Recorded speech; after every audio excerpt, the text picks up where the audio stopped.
Buenos días, doctor. Nosotros somos el grupo número 6. El día de hoy nos ha tocado hablar sobre el tema del expresidente Yamil Maguad. A continuación les daremos una breve explicación del mismo. Yamil Maguad fue presidente del Ecuador el 10 de agosto de 1998. En su gobierno se firmó el acuerdo de paz con el Perú. La grave crisis económica, incluido un feriado bancario, que fue el fin de la presidencia de Maguad. A continuación les daré una breve cronología de la crisis social y económica de la historia del Ecuador que llevó a Yamil Maguad a su caída. El 10 de agosto de 1998, Yamil se posesionó como presidente de la República, que ganó en segunda vuelta. Entre 1992 y 1998 fue alcalde de Quito. El 18 de agosto del 98, Yamil Maguad envió al Congreso un proyecto de reformas a la ley del régimen monetario. Entre las reformas estaba el directorio del Banco Central del Ecuador, que se cumpliesen las funciones de la Junta Monetaria que había sido eliminada. El 24 de agosto del 98, el Banco de Préstamos, institución creada en 1909, anunció su liquidación forzosa por su incapacidad de cubrir los depósitos de sus 140,000 clientes. El préstamo central era para que el banco pudiera hacer frente a su iliquidez y evitar quebrar. La Junta Bancaria informó que el Banco de Préstamos devolvería los depósitos de hasta 72 millones de sucres a los pequeños ahorristas.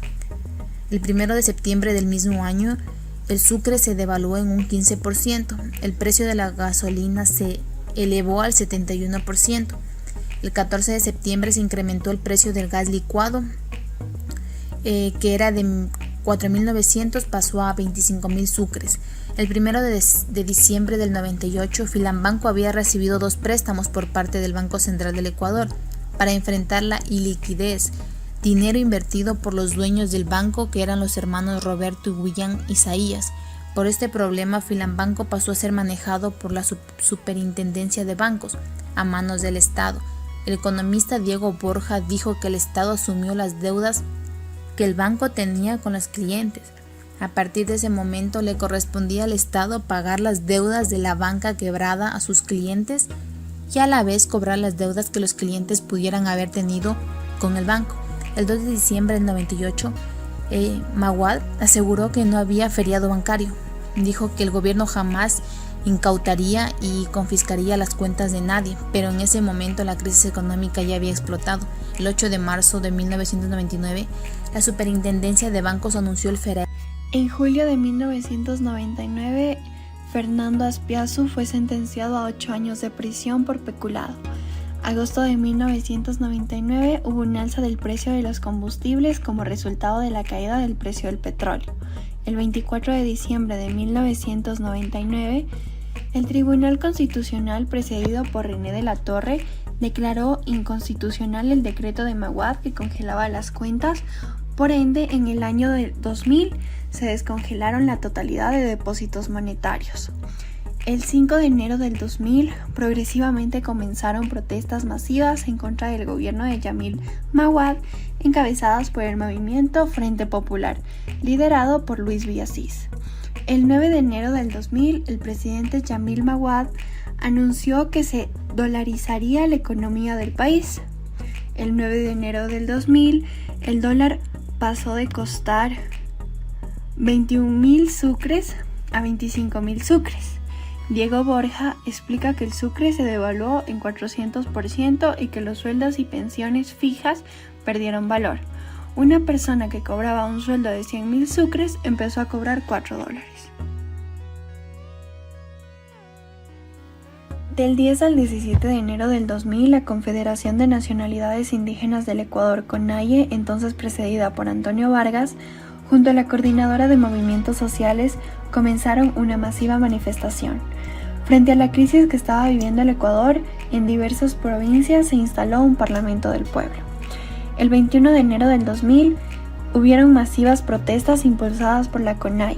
Cientos de indígenas y trabajadores se tomaron el Congreso Nacional y la Corte Suprema de Justicia, junto con el apoyo de oficiales y soldados del ejército. Dentro del Congreso se integró un triunvirato autodenominado como Junta de Salvación Nacional. El triunvirato asumió el poder por pocas horas. Al final, Yamil Maguad fue derrocado, y el vicepresidente Gustavo Noboa fue posesionado como presidente de la República. El 22 de enero del 2000, el vicepresidente de la República, Gustavo Noboa, asumió la presidencia, con un país hundido en más crisis que al inicio del gobierno. Pedro Pinto, diputado del Partido Democracia Popular, fue posesionado como vicepresidente de la República. Ecuador presentaba la tasa más alta de inflación en Latinoamérica, 60.7%. La tasa de intereses para préstamos estaba en 54%. Junio del 2000. La masiva migración de ecuatorianos hacia Estados Unidos, España e Italia se vuelve una tendencia creciente. La migración comenzó en 1997 cuando hubo altos índices de desempleo y pobreza. El pico de migración más alto duró hasta el 2001.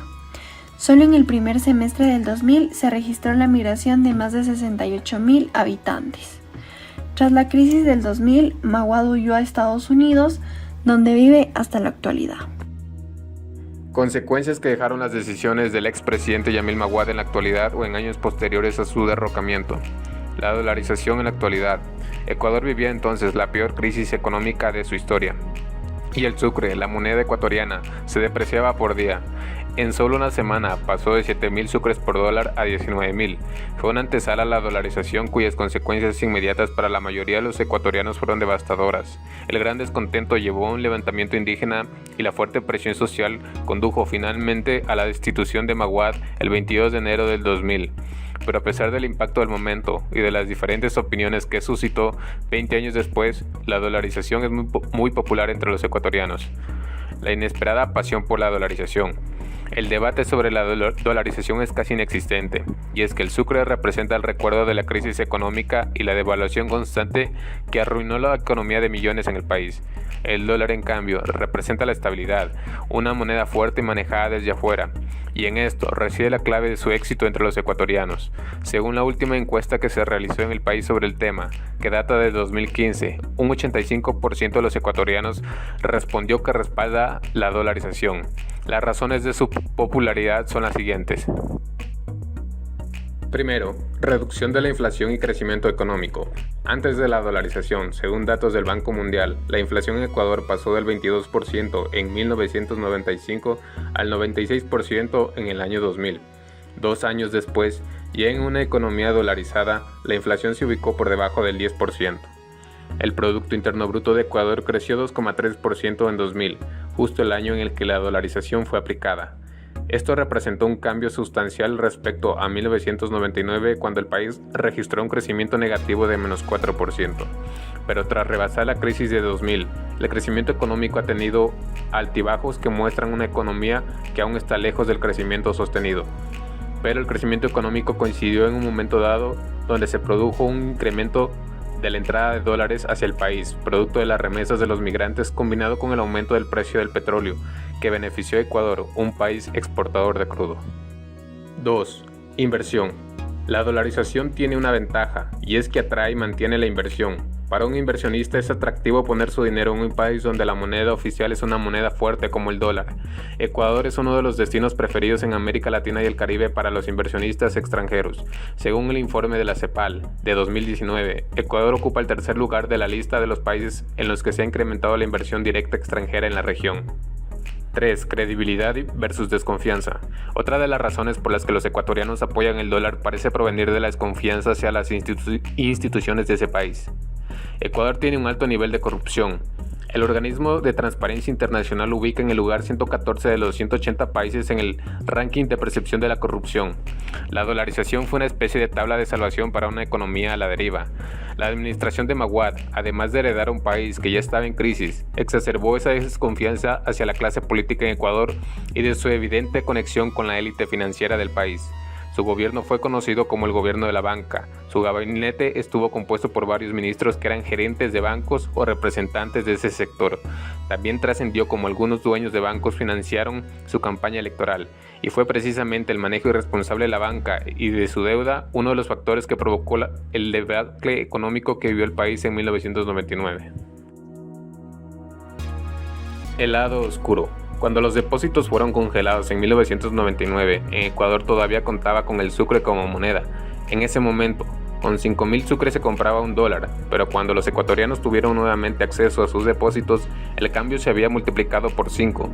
Por cada dólar, la nueva moneda oficial del Ecuador, tenían que pagar 25.000 sucres. Con ello, los principales beneficiarios fueron los grandes deudores de la banca, aquellos empresarios y sobre todo exportadores con créditos millonarios que vieron sus deudas notablemente reducidas. En cambio, los ahorros, salarios y pensiones de empleados y jubilados fueron aplastados por el cambio del dólar. Sin dinero que imprimir. Cuando una economía se dolariza, pierde su capacidad de aplicar su propia política monetaria, pues no puede emitir su propia moneda. Por ejemplo, un estado que tiene una moneda propia puede imprimir billetes para aumentar la cantidad de dinero en el país. A esto se le llama política monetaria expansiva. De esta manera se estima la inversión y así se puede luchar contra el desempleo y conseguir un crecimiento económico. Más vulnerabilidad. La economía ecuatoriana es vulnerable a todo aquello que tenga que ver con la economía de Estados Unidos, país emisor de su moneda. Según los economistas, en este momento las tensiones comerciales entre China y Estados Unidos pueden afectar directamente a la economía ecuatoriana. A 2 décadas de haber implantado la dolarización, Ecuador parece tan lejos de volver a una moneda propia como de encontrar la senda del crecimiento sostenido.